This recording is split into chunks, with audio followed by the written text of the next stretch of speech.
চলুন দর্শক জেনে নেই কেমন একাদশ নিয়ে মাঠে নামবে টিম টাইগার্স। এ নিয়ে থাকছে আজকের ভিডিও, বিস্তারিত জানতে ভিডিওটি সম্পূর্ণ দেখার অনুরোধ রইল। দর্শক, 3 সিরিজ হারের পর আবারও মাঠে নামতে যাচ্ছে টাইগার বাহিনী।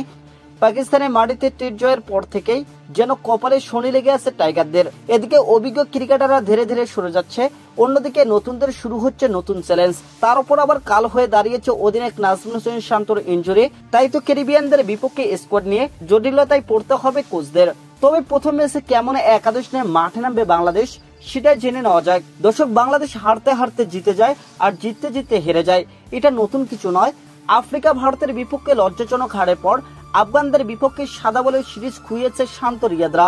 দর্শক, পাকিস্তানের বিপক্ষে হওয়া সিরিজের 2 ম্যাচের দুটোতেই তুলে নিয়েছিল বাংলাদেশ দুর্দান্ত জয়। তাই তো এদিকে টাইগার ক্রিকেটারদের নিয়ে নতুন করে স্বপ্ন আরো বেড়ে গিয়েছিল সমর্থকদের। তবে সেই স্বপ্নে গুরুবালি দিয়েছে ভারত দক্ষিণ আফ্রিকা। ঘরের মাঠে কিংবা ঘরের বাইরের মাঠে দু জায়গাতেই হতে হয়েছে টাইগারদের হোয়াইট ওয়াশ। এরপর সাদা বলে ক্রিকেটে ওয়ানডে ফরম্যাটে একই দশা হয়েছে বাংলাদেশের। সিরিজ হেরেছে 2-1 ব্যবধানে। দর্শক, আফগানিস্তান মিশন শেষ হয়েছে বাংলাদেশের। বাংলাদেশ দল এবার পাড়ি জমাবে ক্যারিবিয়ানদের মাঠে। একেবারে শারজার মাটি থেকে ক্যারিবিয়ানে যাবে মেহেদী হাসান মিরাজ তাসকিনরা। তবে টাইগারদের দুশ্চিন্তার মাত্রা আরো বেড়ে গিয়েছে। অধিনায়ক নাজমুল হোসেন শান্তর ইনজুরি, দলের সঙ্গে অধিনায়ক শান্ত থাকলেও খেলা নিয়ে রয়েছে অনিশ্চয়তা। তবে শান্তকে ছাড়া টপ অর্ডার বেশ ভুগতে হবে টাইগার ক্রিকেটারদের। তবে সেক্ষেত্রে অবশ্য কপালটা খুলে যাবে বাংলাদেশের 3 ওপেনারের। কেননা নাজমুল হোসেন শান্ত না খেললে 3 ওপেনারের কাছে সুযোগ থাকবে একাদশে থাকার। সেক্ষেত্রে সাদমান ইসলাম ও মাহমুদুল হাসান জয়কে দিয়ে ইনিংস শুরু করবে টিম টাইগার্স।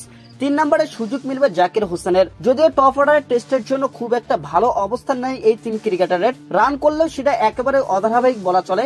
তবে এই 3 জন ছাড়া আপাতত অন্য কারো উপর ভরসা করতে পারছে না বাংলাদেশ।